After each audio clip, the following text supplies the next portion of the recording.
Jesse here with Next Level Guitar. How you doing? Looking forward to today. We are going to cover 5 iconic rock licks with a twist. We're going to be playing these over a great jam track that is in the key of A minor. And what we're going to do is we're going to start with these iconic licks, and we're going to show you some good devices and ways that you can kind of twist them, make them your own, and add some variation. Before we get started, what we'd like to do is make sure that you please leave us a comment, subscribe to the channel, or even click the like button. This enables us to be able to bring you more content. It keeps that communication flowing between us, and it's a really big help. Alrighty, so we're going to be working in the key of A minor, and what I'm going to start with is my third form of my A minor pentatonic scale. We're going to outline it before we get rolling. I'm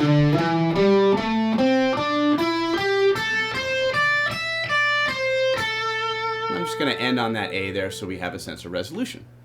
Well, as far as iconic rock licks go, there are certain players that have identified these kind of sounds. And I think of it in my head as kind of a rolling type of a sound in my pentatonics. And I'm going to break it down for you, and then we're going to show you how we can take this sound and add several twists to it using the pentatonic scale. So what am I doing here? I'm starting with my A note. I'm going to pick to the C, and then I'm going to hammer and pull. Hitting that G, I'm going back to the A. Now that lick in itself,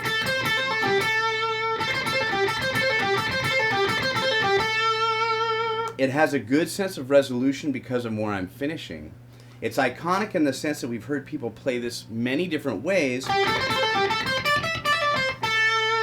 and add other notes within the scale. So it's simplified to say that with my strumming hand, I'm going to pick the first 2 notes.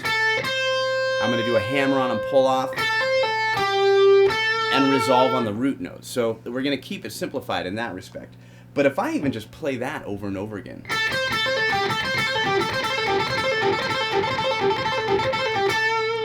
and we can pick up some pace with it, it's pretty iconic in its origin. Now let's take it a bit further, and then we'll start twisting it around a bit. So if I go,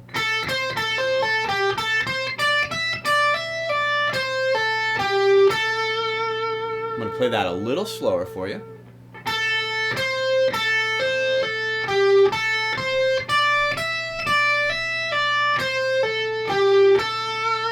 Now, I'll note that I do a pull off from C to A at the end there because I think it adds to the fluidity of it.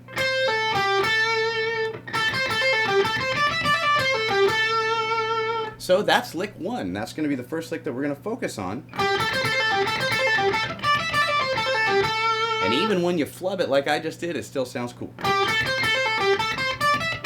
There we go. So now at this point, I'd like to bring to your attention the very cool link that you see below in the YouTube text box. Please click on that link that you see. What you're going to get when you click on that link is quite amazing. You're actually going to get the jam track that I'm playing along to in this lesson, but in addition to that, you're going to get 5 more. So you're going to get a total of 6 jam tracks that are in various keys, demonstrating various styles. But as we learn how to solo, this is crucial because it gives you a great way to apply these ideas instantly. You've got somebody that's done the work for you, and these are awesome jam tracks. That is 6 total jam tracks. And in addition to that, you're going to get 2 ebooks that go along with it. And one of the ebooks is going to explain the best way to approach these jam tracks, giving you different strategies and various ideas. And another ebook is going to give you some scales that are going to coincide with learning how to solo, and in addition to that, giving you more brain food to make it so you can attack these tracks and really just play along with them and apply all of your work instantly. You get all of this just by clicking on that link below. So how can we add twist to this and make a little bit more content out of it? The first thing that I'm going to think to do is maybe bend that C and go to the A and maybe make a little bit more of a punctuation on there.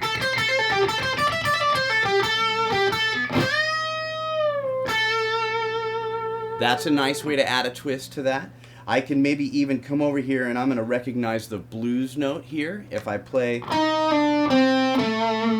Now the blues note in classification is a flatted 5, so that's my E flat right there. I'm sliding in, I'm going to that C note, and boom, I'm landing on the A. I can see the octave of it there. So I have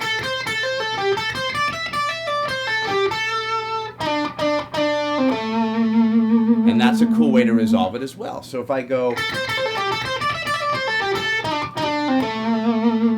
Now watch how we're going to add to this as well. I think where we get our twists from within this concept is that we're going to look for different ways to resolve, and that's where you're going to, maybe evolve the lick as we play it. As I go forward, G becomes A, and that's a cool way to bend that. It's a simplified lick, but not as iconic as maybe as some of these others, so we're looking for just an ending or a twist to our phrase.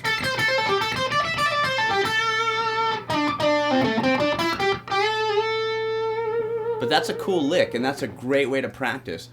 In a moment, I'm going to play these over a jam track, and I'll verbally explain it to you as I'm going through them, so that way you can see and identify them, and it'll be a great way for you to bring them into your playing.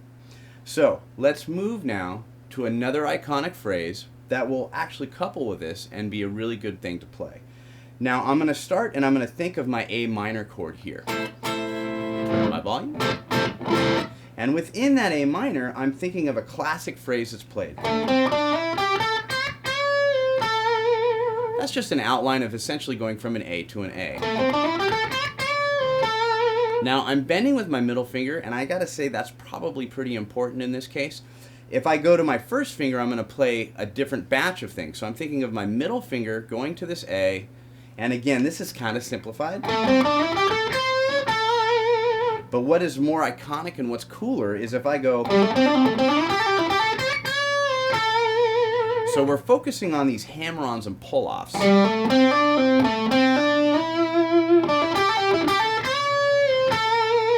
And ways that we can accentuate our phrases. Now if I go to my first finger, that's how we put a bit of a twist on it. You could end here. Now I'm going forward. And what does that sound like before? The same lick and an octave higher. So we're going to have some repetition here, but we're going to keep some things, common between our phrases, so it's not too overwhelming. And we can really just see one lick separated from another, but yet we might be ending them in the same fashion. In this case, we're ending in an octave higher, which is kind of cool to go through. So if I'm thinking lick number 2, now I'm picking that one time, watch my strumming hand. Sliding, middle finger, now first finger. Now I want to point out something with the big old bends that I'm doing. As I turn my body, you can see that when I bend, I really take this part of my thumb and I put it against the string so I don't have any excess noise, almost turning my hand. Or in fact turning my hand. Because the torque of a bend comes from flexing the note by almost moving your wrist this way, not so much like pushing up with your fingers. That won't really give you as good of a result. And I'm muting a little bit with my first finger as it graces over here, so when I come down, I don't hear that. That'll happen a lot of times. So we want to do some muting. And I get more control to where maybe I could even bend that note and put a little bit of a twist on it that way. Maybe just by dropping it a little bit. And that's a cool variation within it. So the two phrases so far we've accomplished, adding, going up. Now I'm going to take and move that.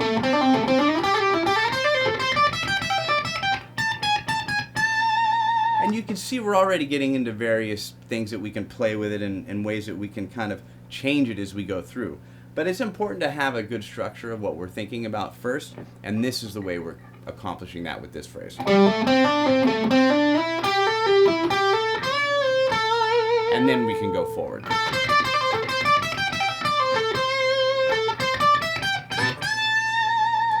Let me point out one other thing here. As I did this phrase in this fashion, Do the same thing within the scale up here.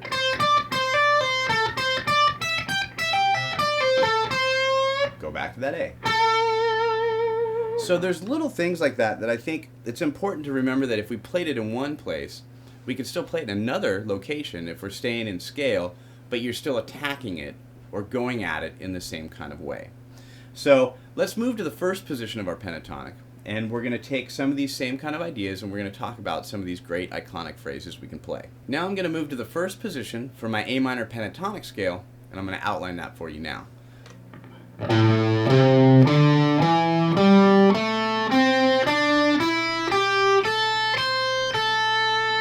Now, one of them that comes into my head all the time is this one here. That's simple, but man, that is effective.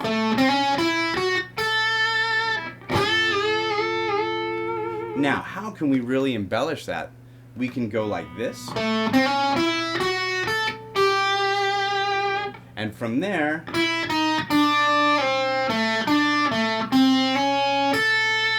so I like that because we hear a phrase a lot in rock playing where people will descend down the scale. Like we hear that a lot, or that ending. And that's really cool, but we don't really think to put it in other places. And if I'm here, that's the same thing. But I got there by using something else that's very familiar.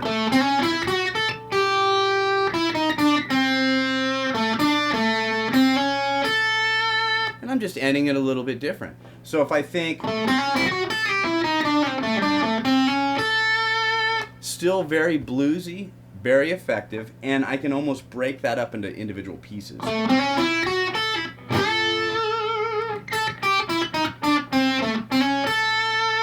And that's a classic little lick, but yet we can do a lot with that. So how can we put a twist on it? How can we add more to it? Well, up here, if we're playing things that sound like this, we can do the same thing here within the pentatonic scale. Now this is the first form of our pentatonic.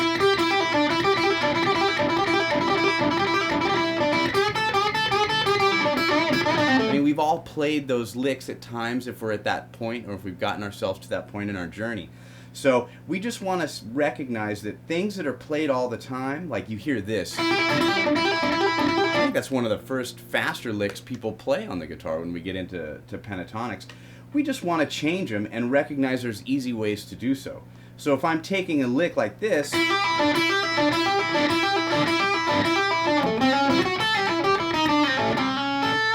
that's kind of different, right? I didn't go down with it. Although that's just as cool, we just took it into another octave. And you're going to react different, you're going to play different if you end your phrases characteristically kind of in a different way. So we've worked through it. We're on another lick here. This is what we got. And I'm going to pick every one. I'm not going to hybrid pick it or anything like that. I want to keep that strong bluesy context.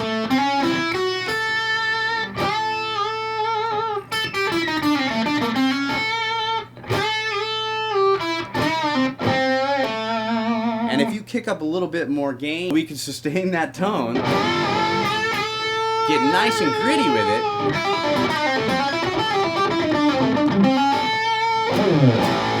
And it rocks out pretty heavy, but yet we've just added a little bit more fuel behind what our hands are doing. Now, other licks that I think are pretty cool and iconic to play, at least personally in my journey that I like, is one that has a bit more pull-off work, and it's still in that same scale. So I'm going to start here. And that's just what I'm going to repeat all right there.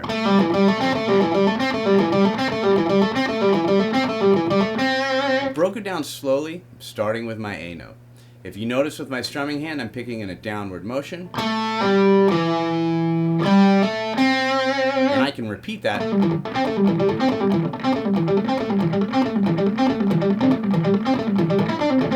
Next group of strings.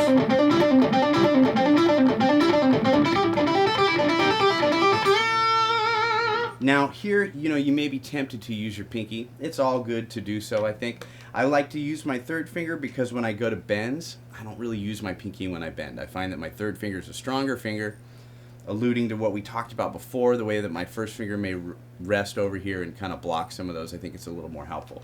But this lick is a killer.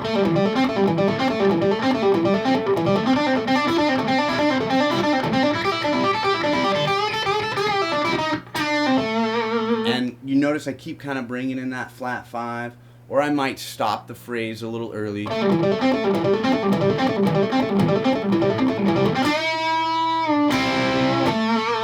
go into something like that. You can use this in a lot of different ways. Similar to the lick that we played up here on the guitar, we're going to start here, but I'm going to bring in that pattern.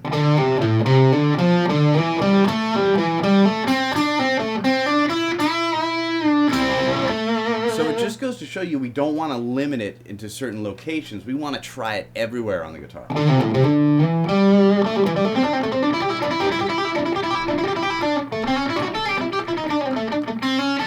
You can see these are all going to blend together, and it's a great way for you to get started with all of these classic phrases. So we're down to one more, and this one is going to be an easy descending pattern. We're going to put it against a jam track, and then we're going to turn you loose at home so you can put these into your playing. Starting with the A note again, I'm going to do a hammer-on and pull-off. Notice with my strumming hand, I'm going to be bringing in an up strum, and I'm finishing over here on the second string with my third finger.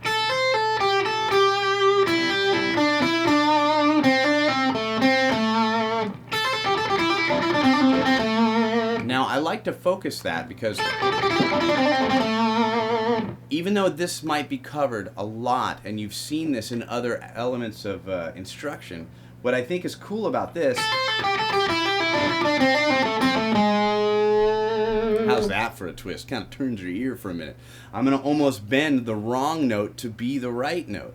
And that's what I like to do with phrases that are used pretty often, and I can get some variations with it. I bent the 7th fret with my middle finger to sound like the 8th fret. I'm going to pull with my middle finger on the 6th fret to make it sound like the 7th fret.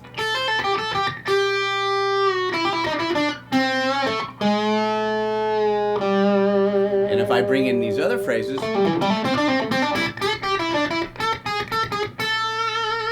I've taken iconic licks and I've added a bit of a twist to them. So let's put this to a jam track. It's a great A minor blues track. It's going to be easy to play over, and then we'll discuss as we go through it and make sure it's easy to understand. Alrighty, so now we're going to bring in these lick ideas and we're going to play over this sweet jam track in A minor. Starting with our first one. Starting slowly as we build it, just to get that feel. But we're starting to twist the phrase and get used to how we manipulate it.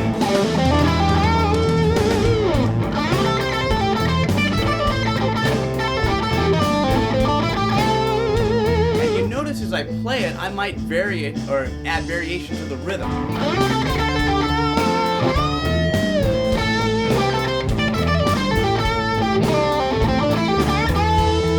Fits really well as we go through that change, and it'll work great as we build into the next phrase.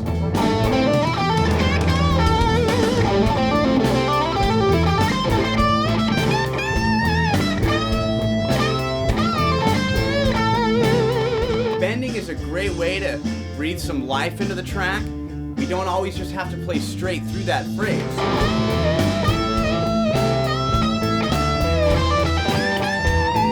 A little twist.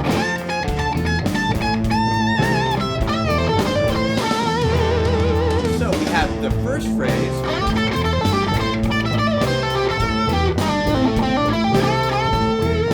into that second phrase, a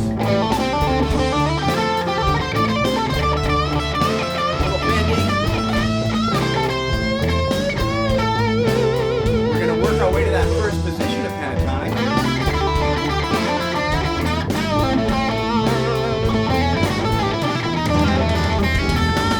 That's a great way to end on a turnaround right there. Take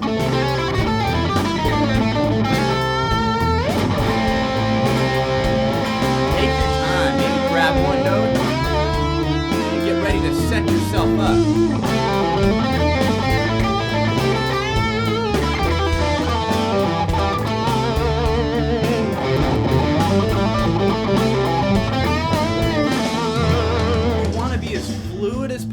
when playing through these jam tracks. That's the advantage to having jam tracks when you're learning how to solo. You want to take your time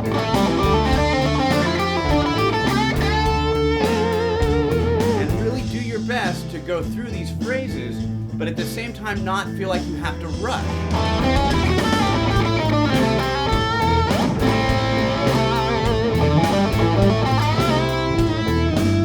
Again, going back. Let's bring in that last one now.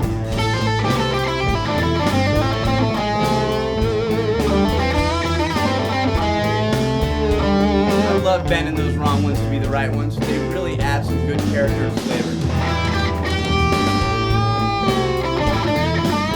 Going to some traditional bending. Now another phrase.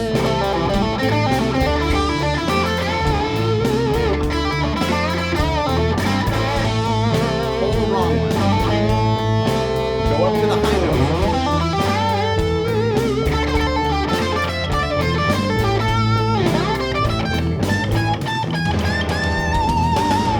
So, I hope you've enjoyed this lesson. Please subscribe to the channel, click that like button, leave us a comment. These are all great things.